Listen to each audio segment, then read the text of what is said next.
You mentioned that you have a little 4-week-old baby girl who seems to be crying constantly. And because of this alone, it would be best to have a conversation with her pediatrician. You can share your observations and concerns with them, and they can decide if further investigation or treatments are warranted. All babies have different temperaments. Some are really, really good babies and hardly ever cry except for when they're hungry or need to be changed.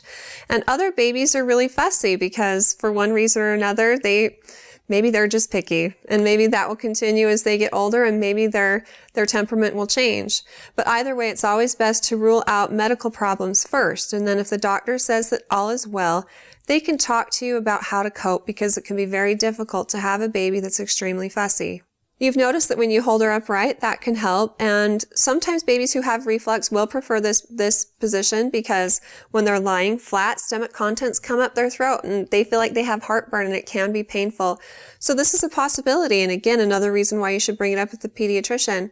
But also some babies just like to be upright because they're becoming more aware of their surroundings and like to see what's going on and feel a part of things. So that's also a possibility if the doctor says that all is well.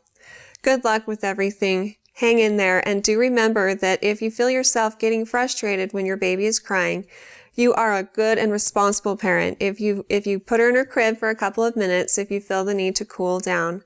Sometimes babies are safer in a crib than they are in the arms of a very frustrated parent, especially one who's sleep deprived that's been taking care of a newborn.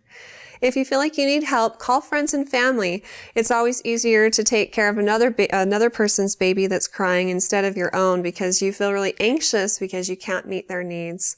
I hope the best for you, and if you have any other questions for me in the future, feel free to ask them on our Facebook page at facebook.com/InnerMountainMoms, and recommend us to your friends and family too.